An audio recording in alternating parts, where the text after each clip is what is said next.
Many of us probably share the same emotions when it comes to the Bloodlines 2 fiasco.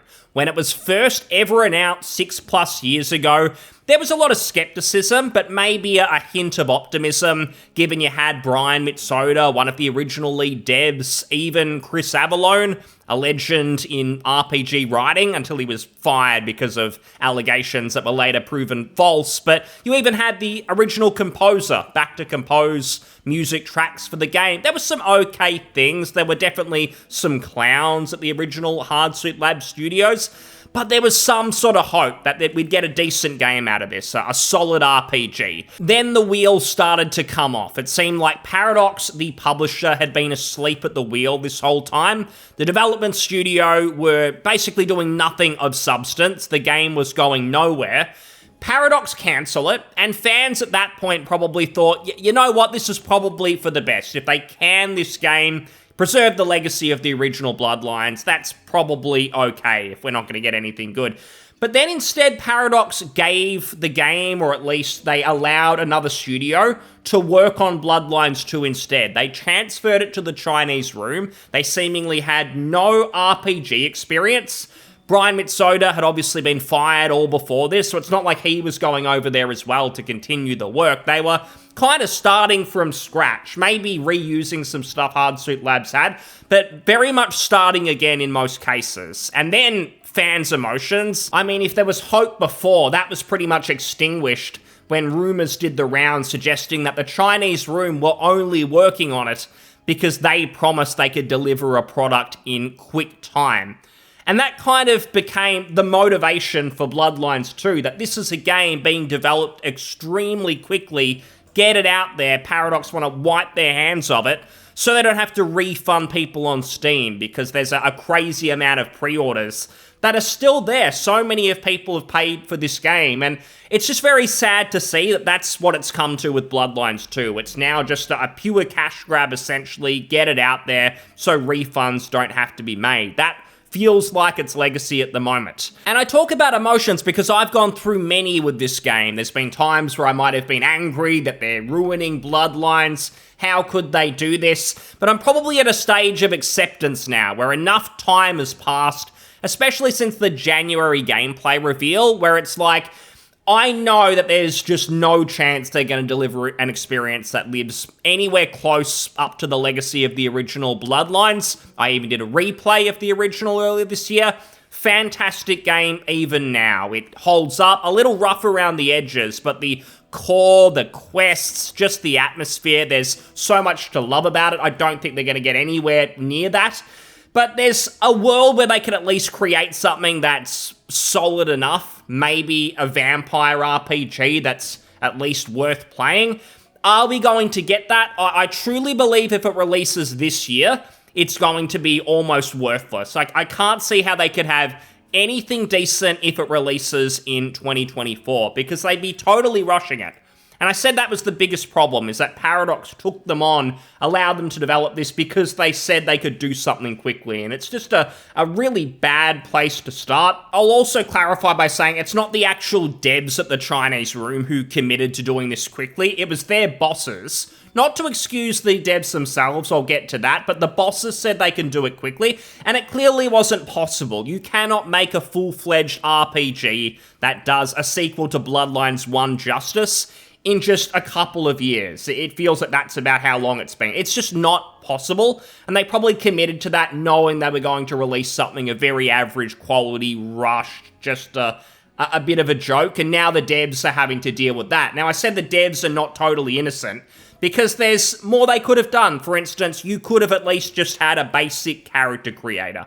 By making Phyre the main character, you basically turned away every original fan, because word of mouth was just embarrassing almost immediately. I mean, Phyre herself, you look at her, looks like you'd find her in your company's human resources department. Doesn't seem like they belong in this dark vampire universe. And now you're stuck playing her. They've mentioned that there's the male version. They've shown nothing. Maybe there was some concept art, but just seemed a bit stupid. And this could be coping, but I honestly think that the Chinese room devs didn't actually want to show gameplay earlier this year. I think they know that they need more time. And there could be some hope that we get a reasonable vampire RPG with decent gameplay, maybe sort of a hub world to explore. It could be slightly good if we get it perhaps next year or even later. I think this game has to be delayed for anything positive to come out of it. And I mentioned that I don't think they wanted to show gameplay earlier this year for that exact reason. It wasn't ready. You might remember that there were those really embarrassing clan reveals before we got the longer gameplay sequence. They were like these 6-second clips. I think one of them, it wasn't even a video clip. It was literally like a GIF of 3 or 4 frames showing off the clan. And at the time, it was funny to laugh at. The development studio looked totally incompetent. But I don't think that was all on them. I don't think they wanted to show gameplay. They weren't ready, but maybe Paradox were forcing them to do this because they were going all in on this coming out 2024. They want to recoup their money, get all that pre-order money, and not have to pay it back, basically. And if development keeps dragging out, then they'll lose even more money. That's their mindset. But I do think the devs, they were probably scared, thinking we don't have enough, and now we've got to show clans, now we have to do an extended gameplay reveal. The gameplay reveal itself, I think in terms of combat, it wasn't that bad. I was expecting much worse. But in terms of location, setting, characters, that was all just a major letdown. We were probably expecting it to be crap, but that just sort of confirmed our worst fears. The dialogue, the voice acting, just the overall vibe, it just felt very lame. It didn't certainly harken back to the great days of the original, the quality there at all. So at that point, I think everyone went to sleep and just stopped caring about this game. But being in cope mode, I do think that it was because nothing was ready. If you remember, there was only one location they showed over and over, that initial section. We saw nothing else. But I do think they plan to have much more in the game now that they've spent a bit more time on it. And there's some evidence for that. So they've been doing these development diaries. They haven't had any other gameplay reveals since back in January. They've just been putting out these dev diaries, most of which have been boring. They explain like how we create artwork, how we create like this one asset. Wasn't exciting anyone, and it seemed weird, but it makes sense now that I think about it, that the game was not ready to be shown. It's still, I'd say, halfway through development or something, if this was a fair dev cycle, but I still think Paradox are going to try and force them to get this out at the end of the year. But a week or two ago, I saw this dev diary with some screenshots, and this was probably the first time where I had any sort of optimism, because they were showing the city of Seattle, and it kind of looked like a hub world. And there's these colourful lines suggesting these are NPC paths, so people are walking around the city. And some of this looked okay. Again, I think the writing, you're stuck playing as Phyre, all of that stuff is probably beyond saving. I do think the developers behind the writing are probably just incompetent, and we are not going to get anything good on that front. The quests will probably be averagely written, all of that. But maybe on the gameplay front, sort of exploring and immersing yourself into the world as a vampire, Phyre aside, maybe some of that could be slightly worthwhile. I don't know, maybe I'm just out of my mind thinking about this because I did want a great vampire RPG and we're probably not going to get it now, but some of it looked okay. And there was another dev diary released just in the last 24 hours. Some of it was looking all right as well. Some of these screenshots, the vibe looked at least decent. You can kind of see the city here with shops and everything as well. Now, the question would be, can you go into these shops? Like John's pawn shop, the record shop, the laundrette. Can you go in here, or are they just purely art assets? Because something I loved about the original Bloodlines, in most of the hubs, especially the early ones, almost every little location around that hub world was worthwhile. It either had a quest attached to it, or you could enter a building, enter a shop, enter the hospital, all of that. It just felt like a realized world. And you compare that to modern open world games, like you play an Assassin's Creed or whatever it might be, and while the world might look great, the graphics are fantastic and all of that, almost everything is an art asset. You can't actually interact with most of it. The shops, you cannot go in, you can't enter buildings. It's just sort of sitting there for you to visually look at, and then the gameplay, it's following map markers and all of that nonsense. Whereas the original Bloodlines, no. Most of those hubs, especially early on, which is where they sort of realized their vision. I know that game was rushed as well. It came out long before it was ready. But that first hub especially, Santa Monica, I think it is, everything served a purpose, and I loved that. Whereas what we're seeing here, I mean, these shops do just look like art assets, and we can't go into any of them. I'm sure there'll be buildings that you can enter that are tied to quests, but it would be really nice if you could enter most of these shops, and there were quests scattered around for you to find. They weren't just maybe icons on the map, like an exclamation mark, follow the map to find them. That's going to be less interesting.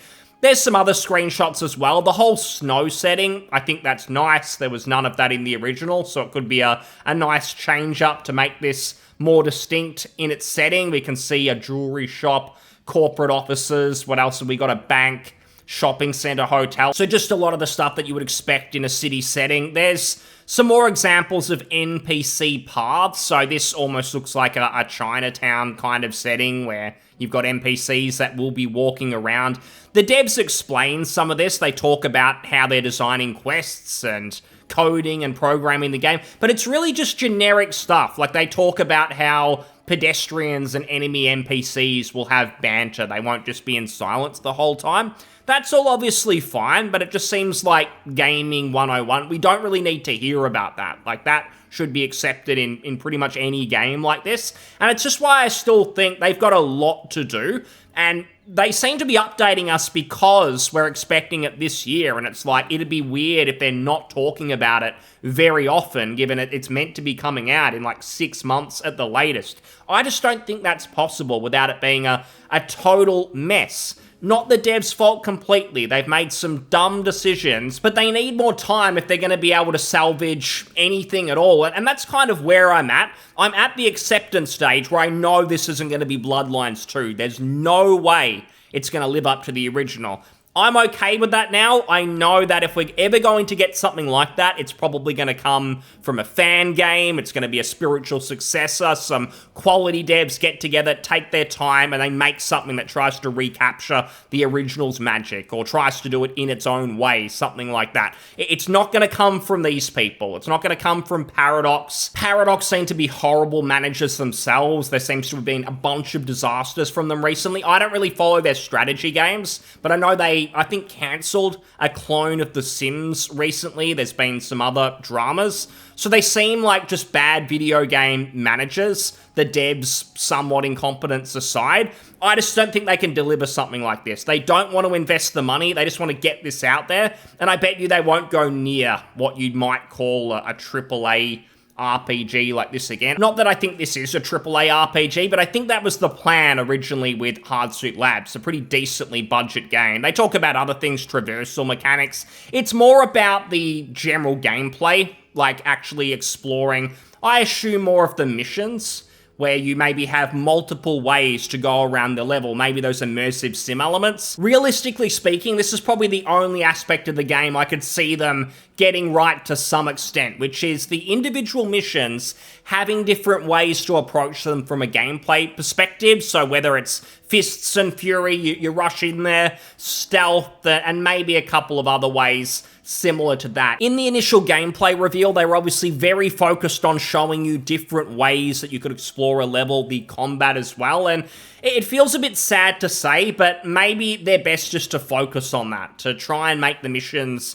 as interesting as possible to traverse through. So they've got some other examples. I'm not sure if this is like a museum. There's somewhere else as well. It looks like a rundown building. Things aren't going too well. Some different locations, and it may just be this is them getting the best out of the team, essentially. Some sort of immersive sim-style experience, not really a full-fledged RPG, and I've basically accepted that at this stage. This is not going to be an RPG in the vein of Bloodlines 1. It's going to be something else, and I don't think that's a good thing. I think they're profiting off the Bloodlines 2 name.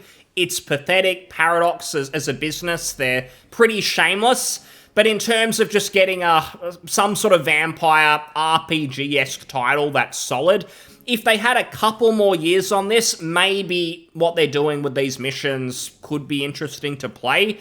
But if it comes out this year, 2024, I really do think it's going to be an absolute joke. Everything we saw earlier this year, it looked not at all ready.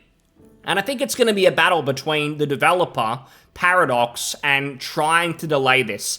I'm mostly showing this because I've criticized the game a lot. I stand by that completely in that this is not a true successor to the original Bloodlines. It feels like some people had hoped that it would be for a long time, but after the gameplay, almost everyone was on the same page that this is not a real Bloodlines game. It is totally something else. But if they're actually going to show things that are positive, I think some of these screenshots showing the hub world, those are positives, and if they do decent things, I'm happy to praise those individual aspects while also saying I don't think this is going to be a traditional CRPG-like experience. Try and at least release something that captures the immersive sim magic in the vampire universe. Make it a fun game, and I might still check it out. People might still be interested. But again, if it comes out this year, I don't think it's going to work. You've got to make Paradox delay it. Give it some more time. At least produce something that doesn't totally embarrass the Bloodlines name. That's all I can hope for at this stage. Thanks so much for listening. I'll see you on the next one. Cheers. Bye.